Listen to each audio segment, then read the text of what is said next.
प्रज्ञा ॐ भद्रं कर्णेभिः शृणुयामदेवाः भद्रं पश्येमाक्षभिर्यजत्राः स्थिरैरङ्गैः स्तुष्टुवागंसस्तनूभिः व्यशेमदेवहितं यदायुः स्वस्ति न इन्द्रो वृधश्रवाः स्वस्ति न पूषा विश्ववेदाः स्वस्ति नस्तार्क्ष्यो वरिष्ठनेमिः स्वस्ति नो बृहस्पतिर्दधातु ॐ शान्ति शान्ति शान्तिः। प्रज्ञानांशु प्रदानै स्थिरचरनिकर व्यापभिर्व्याप्य लोकान् भुक्त्वा भोगांस्तविष्ठान् पुनरपि धिषणो भासितान् कामजन्यान् पीत्वा सर्वान् विशेषान् सपिति मधुरभुङ् मायया भोजयन्नो माया संख्यातुरीयं परममृतमजं ब्रह्म यत्तत्नतोऽस्मि। यो विश्वात्मा विधिजविषयान् प्राश्य भोगांस्तविष्ठान् पश्चादन्यान् समिति विभवान् ज्योतिषा स्वेन सूक्ष्मान् सर्वाणि तान् पुनरपि शनैः स्वात्मनि स्थापयित्वा हित्वा सर्वान् विशेषान् विगतगुणगणः पाद्वसौ नस्तुरीयः पाद्वसौ नस्तुरीयः। ओमिति एतद् अक्षरम् इदगं सर्वं तस्योपव्याख्यानं भूतं भवद्भविष्यदिति सर्वमोङ्कार एव यच्चान्यात्रिकालातीतं तदप्योङ्कार एव सर्वगं हि एतद् ब्रह्म अयमात्मा ब्रह्म सोऽयमात्मा चतुष्पात् जागरितस्थानो बहिष्प्रज्ञः सप्तांग एकोनविंशतिमुखः स्थूलभुग्वैश्वानरः प्रथमपादः स्वप्नस्थानोऽन्तःप्रज्ञा सप्तांग एकोनविंशतिमुखः प्रविविक्तभुक्ततैजसो द्वितीयपादः यत्र सुप्तो न कंचन कामं कामयते न कंचन स्वप्नं पश्यति तत्सुषुप्तं सुषुप्तस्थान एकीभूतः प्रज्ञानघन एवानन्दमयो हि आनन्दभुक चेतोमुखः प्राज्ञ तृतीयपादः यत्र सुप्तो न कंचन कामं कामयते न कंचन स्वप्नं पश्यति तत्सुषुप्तम् सुषुप्तस्थान एकीभूतः प्रज्ञानघन एवानन्दमयो आनन्दभुक् चेतोमुखः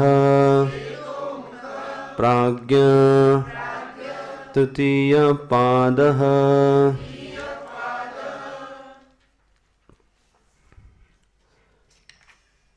25वें पेज से देखिएगा भाष्य।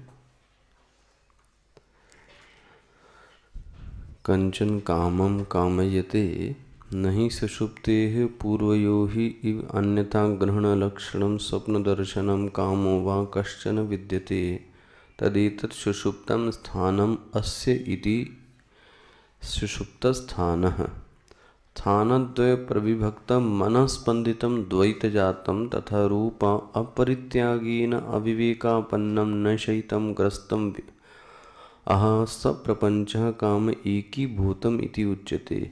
अतएव स्वप्न जाग्रत मनस्पंदनानि प्रज्ञा घनानि घनीभूतानि इव स इयम् अवस्था अविवेक रूपत्वात् प्रज्ञान घन उच्यते। यत्र रात्रौ नैशेन तमसा अविभज्यमानं सर्वं घनम् इव तत्प्रज्ञान घन एव शब्दान्न जात्यन्तरं प्रज्ञान व्यतिरेकेण इति अर्थः। मनसो विषय विषयकार स्पंदन अनायास दुख भावाद आनंदमयः आनंदप्रायो आनंदमय एव अनात्यंतिकत्वाद् यथा लोके निरायासः स्थितः सुखाद् आनंदभुको उच्यते। अत्य आनंद अनायास रूपा हि इयं स्थितिः अनेन अनुभूयते इति आनंदभुक एषोऽस्य परमः आनंदः इति श्रुतेः। स्वप्न आदि प्रतिबोध चेतः प्रतिद्वारे भूतत्वात् चेतो मुखः बोध लक्षणं वा चेतोद्वारा मुखम् अस्य स्वप्नमाद्य आगमनं प्रतीति चेतो मुखः भूत भविष्यत् ज्ञातृत्व सर्व विषय ग्रान्तत्व मनस्य एवेति प्राज्ञः। सुषुप्तोऽपि हि भूतपूर्वगत्या प्राज्ञ उच्यते अथवा प्रज्ञप्ति मात्रम् अस्यैव साधारणं रूपमिति प्राज्ञः। इतयोः अविशिष्टम् अपि विज्ञानम् अस्ति सोऽयं प्राज्ञः तृतीयपादः। दर्शन वृत्ति और अदर्शन वृत्ति जिसको बोला गया जागृत और स्वप्न। कल यदि भाष्य याद हो, दर्शन अदर्शन वृत्तयोः तत्व अप्रबोध लक्षणस्य। भाष्यकार एक विनोद ये करते हैं कि ये जागते हुए भी सोया है, स्वप्न देखते हुए भी सोया है और सोए हुए में तो सोया हुआ ही है। बोले सोने का मतलब क्या? बोले सोने का अर्थ है तत्व अप्रबोध लक्षणस्य। देखिए ना, पहली लाइन क्या मिली? तत्व अप्रबोध लक्षणस्य। जब तत्व का प्रबोध न हो तो उसको मानना चाहिए कि वो क्या है? सोया ही हुआ है। बोले सुषुप्ति का लक्षण ही यही है। दो लक्षण दिए सुषुप्ति के। पहला क्या दिए? न कंचन कामम कामयते न कंचन स्वप्नम पश्यति। न तो वहां पर वो स्वप्न देखता है, न तो वहां किसी प्रकार की कोई कामना करता है। कंचन कामम कामयते, जहां कामनाओं का अभाव है, जहां स्वप्न का भी अभाव है, बोले वो क्या है? सुषुप्ति। दूसरा लक्षण कहते हैं सुषुप्ति का अर्थ है स्वापस्य। मिला आपको? स्वापस्य मतलब गहरी नींद, सुषुप्ति। बोले उसका लक्षण तो यही है, तत्व अप्रबोध लक्षण। जहां तत्व का प्रबोध न हो उसको क्या बोलेंगे? सुषुप्ति, है ना। भाष्यकार बोलते हैं कि जागृत में भी कहाँ है तुमको तत्व का बोध? जागृत में भी नहीं है तो स्वप्न में भी, तो बोले वास्तव में तो जीव तीनों अवस्था में क्या है, सोया ही हुआ है। कहने के लिए जागृत है, जागृत अवस्था वास्तव में इनका मतलब हुआ यदि तत्व का बोध होवे तो फिर क्या है, जागा है, वरना तो वो क्या है, सोया ही हुआ है। तो आपने देखा कल ये दर्शन दर्शन वृत्ति हो तत्व प्रबोध लक्षण से स्वापस्य तुल्यत्वात् सुषुप्ति ग्रहणार्थम यत्र सुषुप्त इत्यादि विशेषणम अथवा त्रिषु अपि स्थानेषु तत्व अप्रतिबोध लक्षण मिल रहा है, पेज नंबर 24 पे है, देखिएगा। अथवा त्रिषु अपि स्थानेषु, तीनों स्थानों में तत्व अप्रतिबोध लक्षण, तीनों में अप्रतिबोध का लक्षण दिखता है। सापो अविशिष्टा इति पूर्वाभ्याम सुषुप्तम, इसलिए कोई विशेष रह नहीं जाता, जैसे सुषुप्ति में है वैसे ही इन दोनों में है। अब बोलते हैं सुषुप्ति क्या है। यत्र, जहां पर, यहाँ पे बात खत्म हुई थी कल।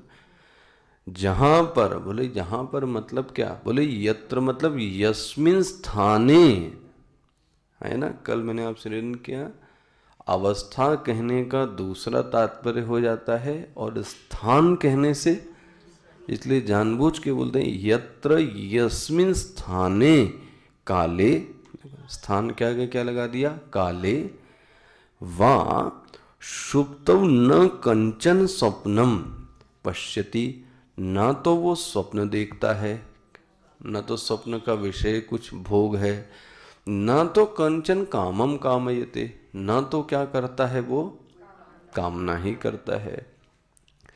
नहीं सुषुप्ते पूर्वो इव अन्यथा ग्रहण लक्षणम स्वप्न दर्शनम कामो व कश्चन विद्यते, मतलब दोनों में कोई विशेष अंतर तो नहीं है, अंतर ये है कि इसमें किसी प्रकार की कोई कामना नहीं है।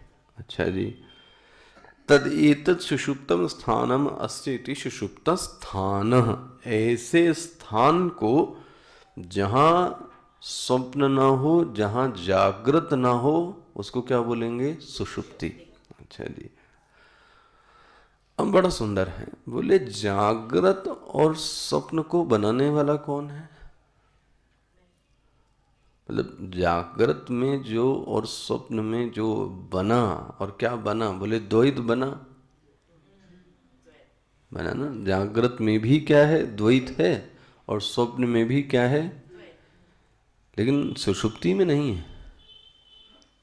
देखना अंतर यहां से चालू किया, जागृत भी द्वैत है, स्वप्न में भी द्वैत है, लेकिन सुषुप्ति में द्वैत नहीं है। तो बोले इस जागृत और स्वप्न में द्वैत को बनाया किसने, आपने पढ़ा था, मैंने इसको भी आपको सुनाया था, स्थानद्वय, ये अंडरलाइन कर लीजिएगा, स्थानद्वय, स्थानद्वय मतलब जागृत और स्वप्न, मन स्पंदितम, मन की स्पंदना है। देखो जी, ध्यान से समझना क्या बोला गया है, जागृत और स्वप्न मन का स्पंदन मात्र है, इसके अलावा और कुछ नहीं है। स्पंदन मतलब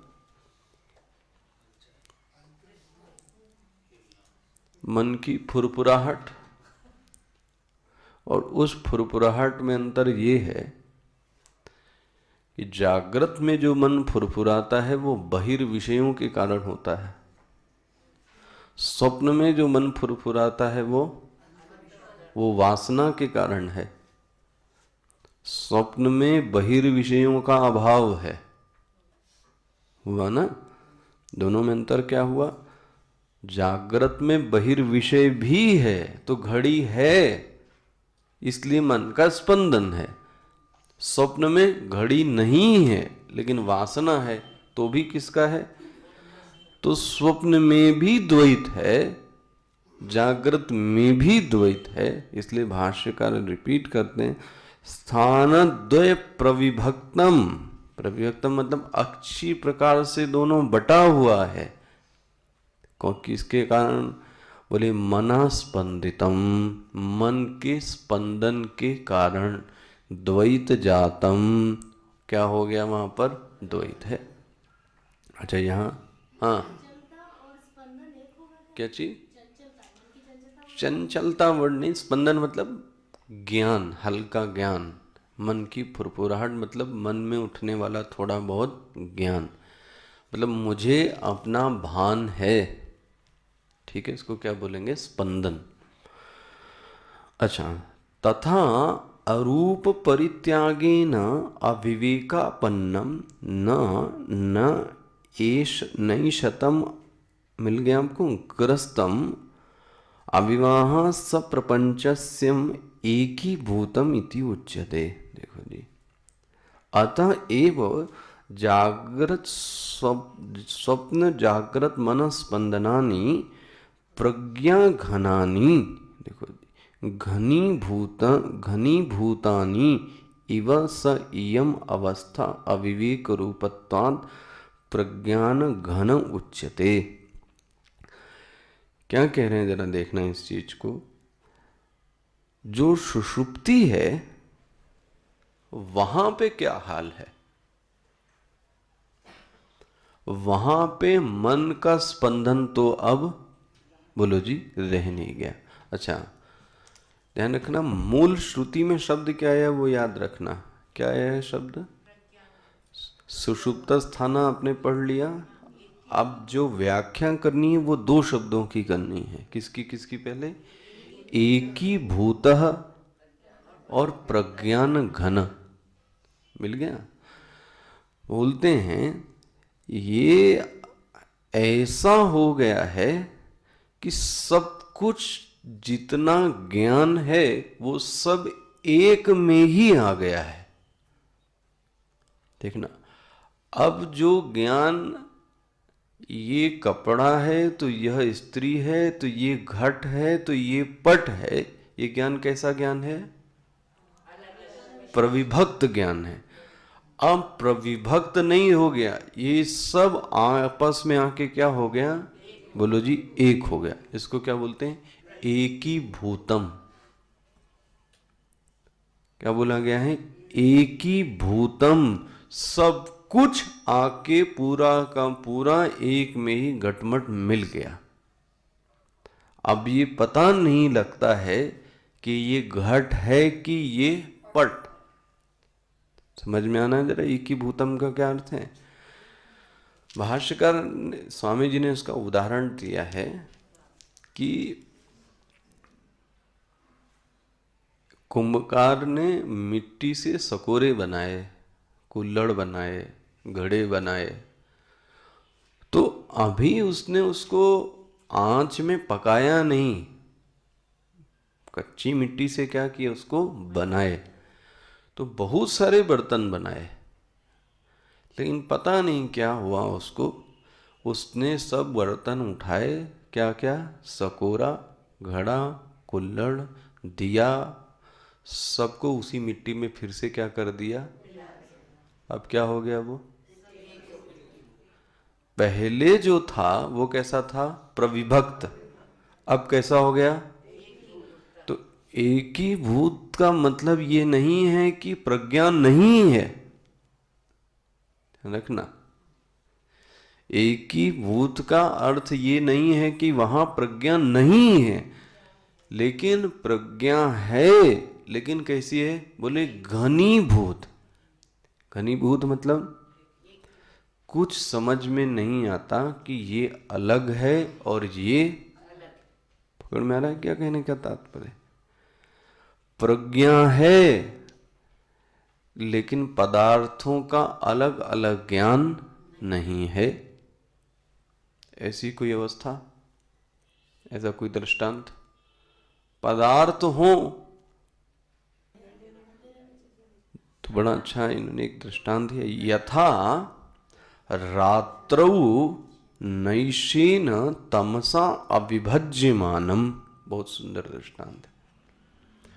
बोले क्या हुआ कि दिन को रात ने ग्रस लिया। मतलब क्या हो गया? जो दिन था तो रात्रि ने उसको क्या कर लिया, अपने मुंह में क्या कर लिया, ले लिया। अच्छा जी, अब क्या हो गया,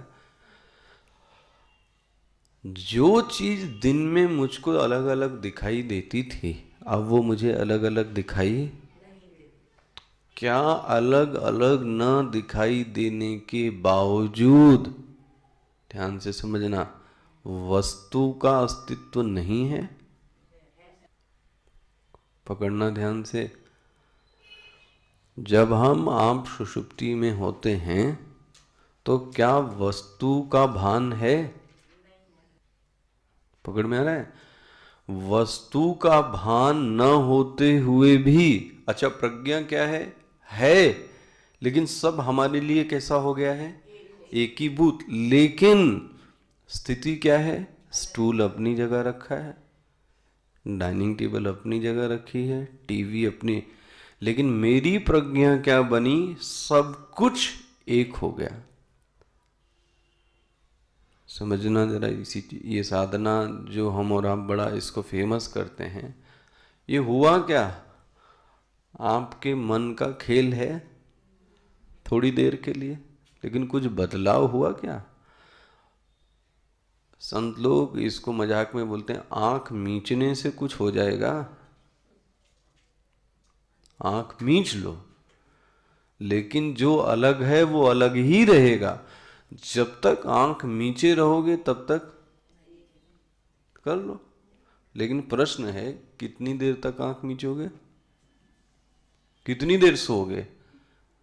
उठोगे तो सब कुछ तुमको क्या दिखेगा, अलग अलग दिखेगा।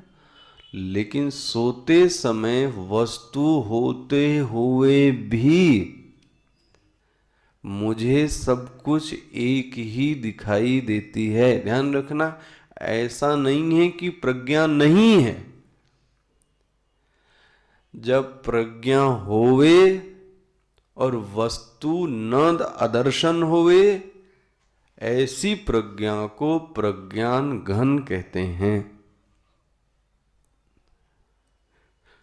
सुषुप्ति में भी प्रज्ञा थी, कौन सी प्रज्ञा? जागृत में, जागृत में वहीश प्रज्ञा, तो प्रज्ञा भी थी और वस्तु भी था। स्वप्न में तो वहां, बोलो जी, वहां वासना भी है और यहां पे क्या हो गई, कोई विषय है ही नहीं, लेकिन प्रज्ञा है। समझना क्या अंतर हो गया, प्रज्ञा है और मैं और अज्ञान है, अज्ञान है, लेकिन अब यहां पर आपको उसका कोई दर्शन होने वाला, बोलो जी। अच्छा, समाधि में क्या होता है, अज्ञान है, अज्ञान है, हाँ, लेकिन वस्तु दिखाई, देखो जी, आ गई समझ में? हाँ, अगर ये ध्यान में ऐसा हो जाए कि मुझे प्रज्ञा का भी भान, तो फिर वो समाधि फिर ज्ञान की समाधि हुई।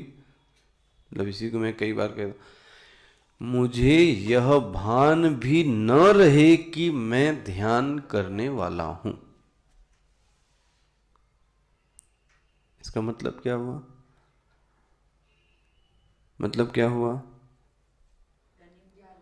मैंने अपने जीवत्व को क्या कर दिया, बोलो जी, भूल गया, लय हो गया थोड़ी देर के लिए। भाई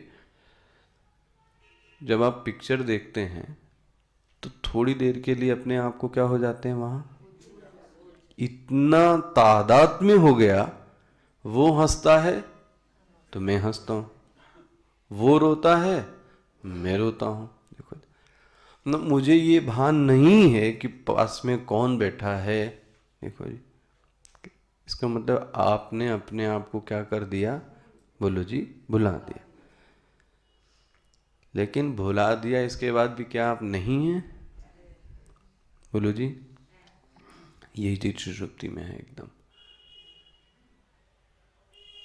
ध्यान में यदि ध्याता बना रहा और ये भान बना रहा कि मैं ध्यान करने वाला हूं, तो ये अज्ञान की स्थिति है और कुछ नहीं।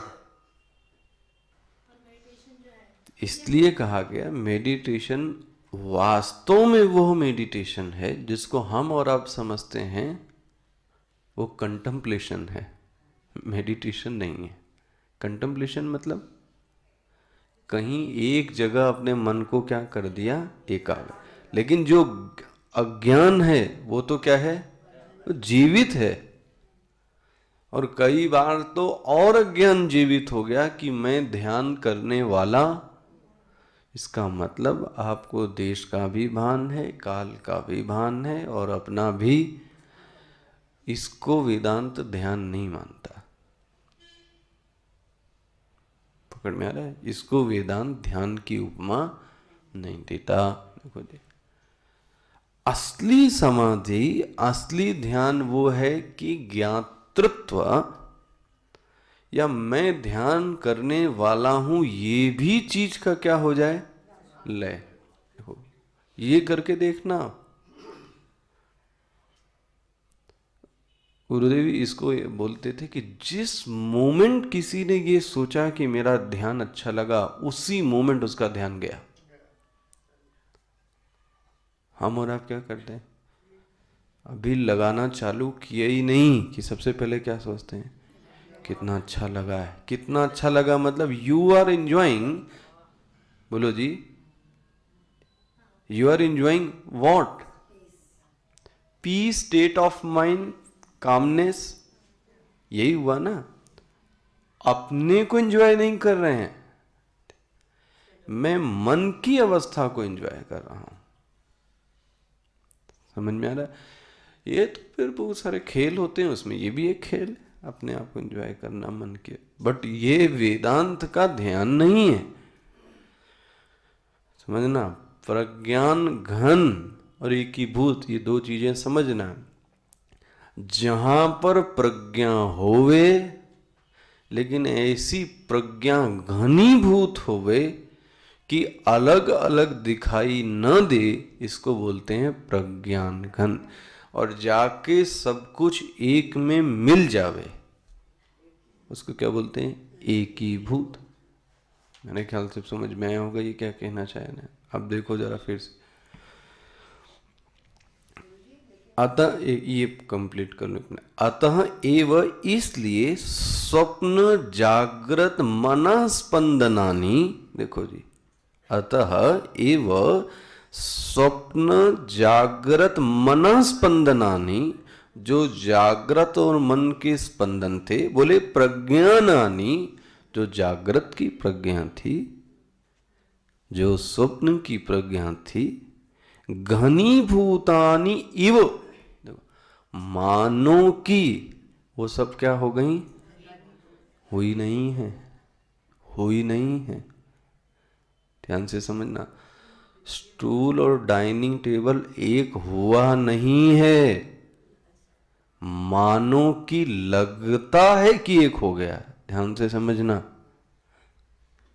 हो गया तो ज्ञान हो गया, हुआ नहीं है। लेकिन क्या बोला, इसीलिए प्रज्ञा घनानी घनी भूतानी इव। इव मतलब मानो की ऐसा लगता है कि सब कुछ क्या हो गया, एक हो गया। स इयम अवस्था अविवेक रूपत्वात्, ये जो है ये अविवेक के कारण, मतलब वहां विवेक जागृत, अविवेक रूपत्वात्। बोले इसको क्या बोलते हैं, प्रज्ञान घन उच्यते। इसको प्रज्ञान घन बोलते हैं। सुषुप्ति में भी प्रज्ञा है, लेकिन प्रज्ञा में ऐसी प्रज्ञा हो गई कि सब क्या हो गए, एक हो गए। विषय का दर्शन नहीं है, क्योंकि विषय सब क्या हो गए, एकीभूत। इसलिए विषय प्रविभक्त रूप से नहीं दिखते हैं, लेकिन इसके बावजूद भी वहां पर प्रज्ञा बोलो जी है। यथा दृष्टांत दो बोले इसका कोई। देखो ऐसे सोचना चाहिए। देखो जब इन्होंने ये बात बोली तो उसके लिए तुरंत क्या दिया, दृष्टांत दिया। यथा रात्रौ नैशेन तमसा, देखो यात्रौ ने इसको निशा का क्या बन गया, नैशेन। नैशेन तमसा अविभज्यमानम सर्वम घनम इव, सब कुछ क्या हो गया, एकदम से घनीभूत हो गया। एव शब्दात जात्यंतरम, देखो जी अब यहां पे क्या है, एव शब्दात। एव शब्दात मतलब यहां एव शब्द कहाँ आया, एव शब्द अरे श्रुति में आया ना। देखते जाना किसकी किसकी व्याख्या होती जा रही है।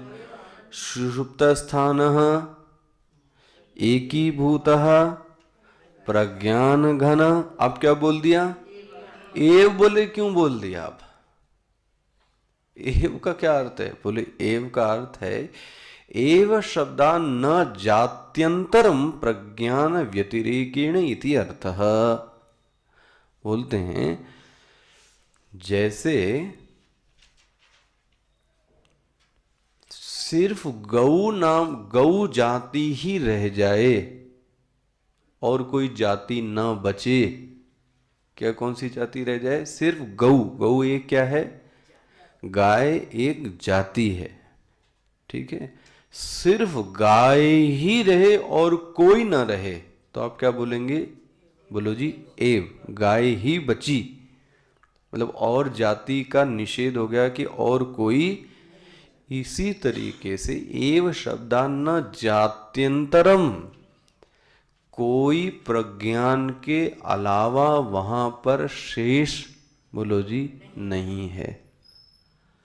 वहां पर प्रज्ञान को छोड़कर और कोई वस्तु नहीं है, इस बात को दिखाने के लिए क्या बोला, एव। बन गया कि नहीं बन गया। हाँ आप क्या बोल रहे थे, ये भी वृत्तिजन्य नहीं है। मैं हूं, ठीक है, ये आपने जाना।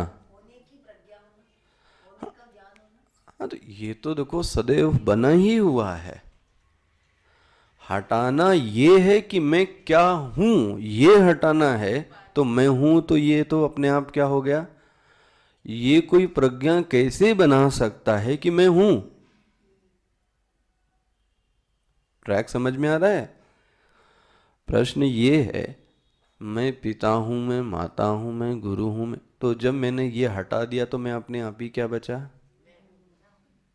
मतलब मैं हूं को लाना नहीं है, उल्टा।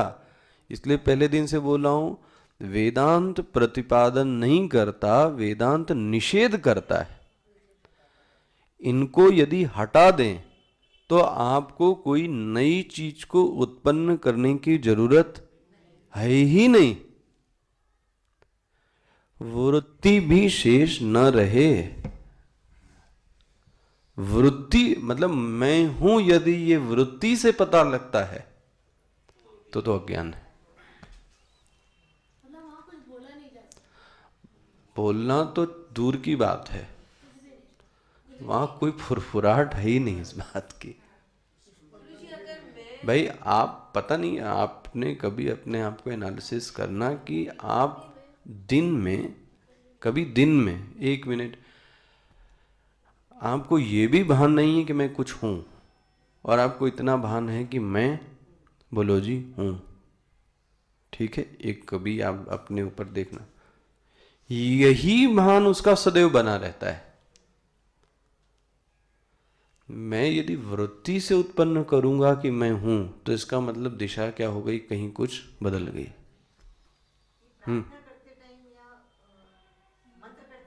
अरे वो तो चले आए, वो तो प्रज्ञान, आप प्रज्ञा बन गए तो वो तो छोड़ो, तो रोग आओ उसमें बहुत बड़ी बात है।